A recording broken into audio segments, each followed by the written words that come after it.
Now, let's try to make the question a little bit more interesting. A block of mass m slides down from the top of an inclined plane A with height h and angle alpha to the horizontal.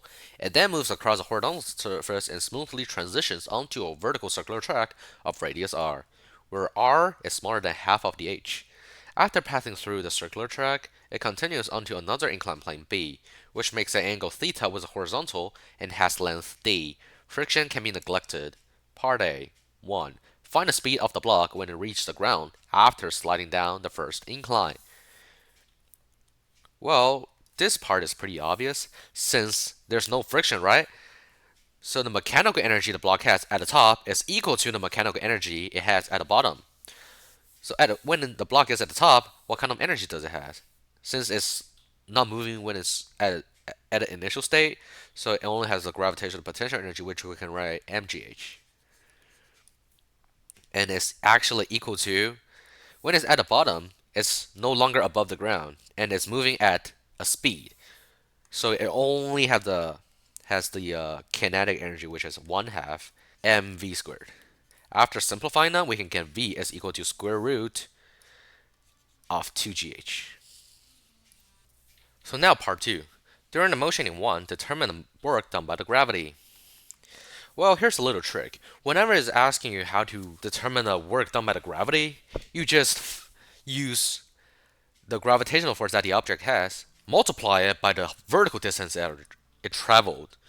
So in this situation, the work done by the gravity will just be Fg times h, which will be mgh.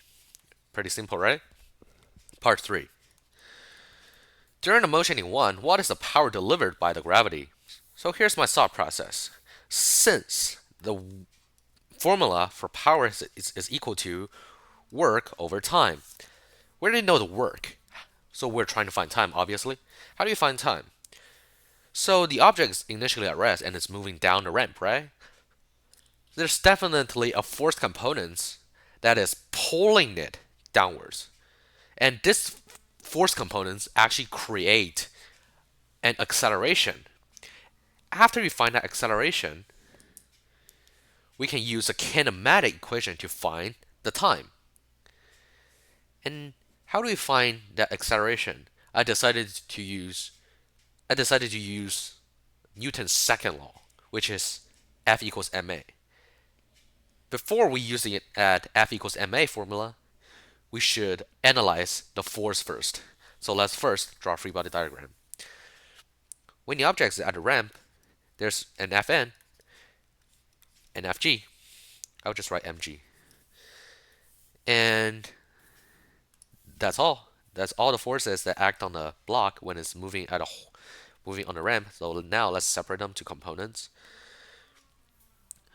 Since during the entire process, the object is not like flying away from the ramp or break into the ramp. So as in the direction that is perpendicular to the ramp, it's actually at equilibrium. However, at the direction that is parallel to the ramp, it's actually not equilibrium because look at here. Look here. There's actually a component that pulls the object to move down the ramp. So how do we find this component? As we know, this angle is alpha. The components would just be mg sine alpha. After we find the force, let's write the net force equation down. Net force, x direction relative to the ramp, is equal to mg sine alpha, and is equal to ma, which we can get a is equal to g sine alpha. After we find the acceleration, which kinematic formula should we use? We already knew the distance it travels. We already know the acceleration.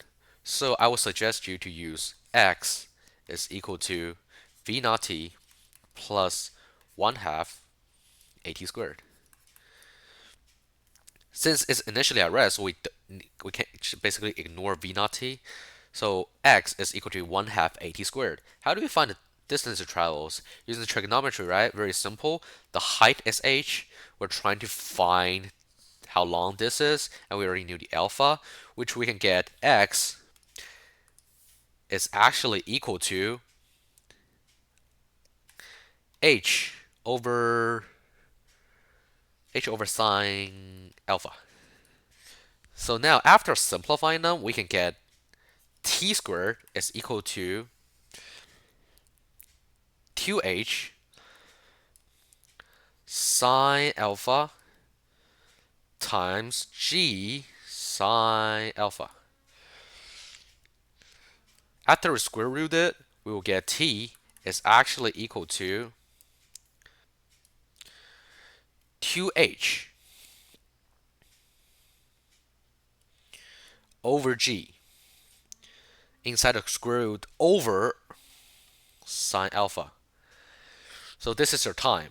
Plug the time back to the power, which we can get the power is actually equal to mgh times sine alpha over square root of 2h over g.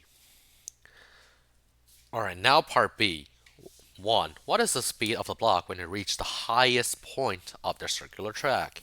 So this is actually pretty easy. Since there's no friction, so the mechanical energy the object has when it's at the initial position is equal to the mechanical energy it has when it's at the top of the circle. So we can just write initially what kind of energy does it have? Only have mgh, right? Only mgh. So yeah, only mgh because it's not moving at the beginning. And when it's at the top of an incline, what type of energy does it has? Of course, gravitational potential energy, mg times 2r, because it's 2 times radius above the ground, plus the speed it has when it's at the top of the circle, plus 1 half mv squared. So we're trying to solve for v. It's just reformula formula. We can get m can be easily cancelled out. So gh minus 2gr is equal to 1 half v squared, which v will be equal to 2gh, square root of 2gh minus 4gr. And this is the correct answer for the first part. So now let's look at the second part. To ensure that the block remains in contact with the circular track at the highest point, from what minimum initial height on the first incline must the block be released? So still, basically the same thing as the previous problem we did. When it wants to remain the minimum contact, the Fn is very, very close to 0. We can just approximate it to 0. So at the top of the circular track, the centripetal force is only equal to Fg. And that's equal to mv squared over r. And Fg is equal to mg, right? Which v we can get is just equal to square root of gr. So now at the top, it has a mechanical energy of mg times 2r plus 1 half times m times v squared is just gr, right? G times r.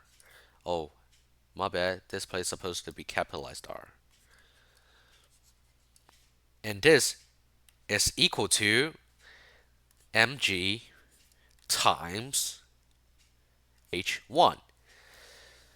So for solving h1, we can easily see that mg can be actually canceling out. So h1 is equal to 2.5r. This is a minimum height you must drop the object from, or the object will not remain contact with the top of the circular track. Now let's look at part C. After the block leaves the circular track, 1. What is the vertical height of incline B?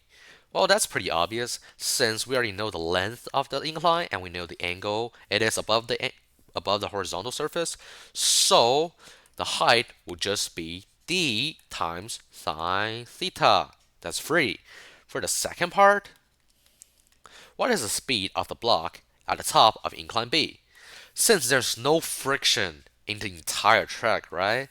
So there will be no absolutely zero mechanical energy loss, which means the amount of energy it has at the top of the incline is equal to the amount of energy it has at its initial position.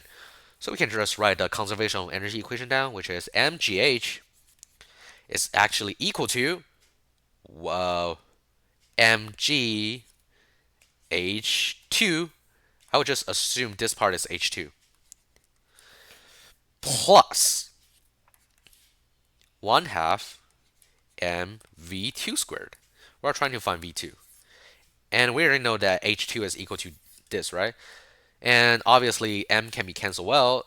After we cancel out m and plug in h2 is equal to d sine theta, we can get gh is equal to gd sine theta plus 1 half v2 squared.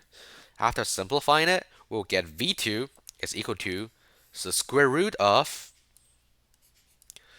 gh minus gd sine theta times the square root of 2. Well, you can actually put square root 2 to the front to make it look better, but now let's look at the most interesting part of the entire FRQ, part 3. After leaving the incline B, the block moves as a projectile. What is the maximum height it can reach relative to its original release height, h? Is it greater than it, equal to it, or less than it? Explain your reasoning.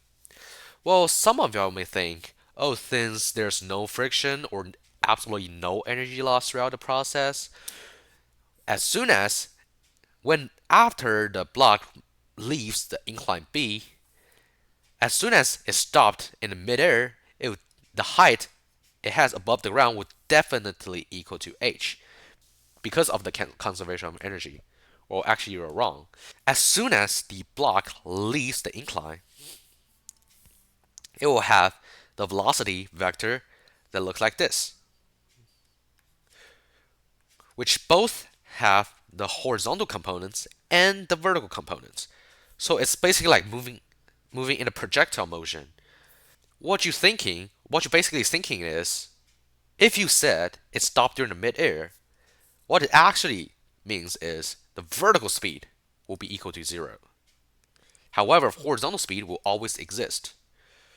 So, at the highest, at the maximum height, it actually has the mechanical energy of mgh3 plus 1 half m times vx squared.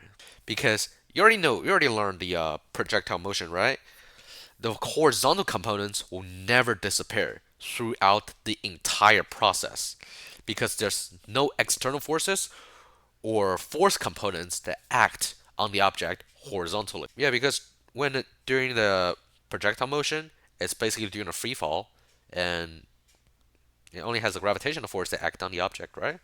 So this is equal to mgh, right? Because conservation of energy. Obviously, this is greater than 0 because m is greater than 0, vx is greater than 0, so the entire thing is greater than 0. And mgh minus a positive thing is equal to mgh3, which we can easily get that h3 will actually be smaller than h. Well, that's the explanation. How do we write the actual answer? Well, I will not write it down in my videos right now. Go check my answer doc in the description down below.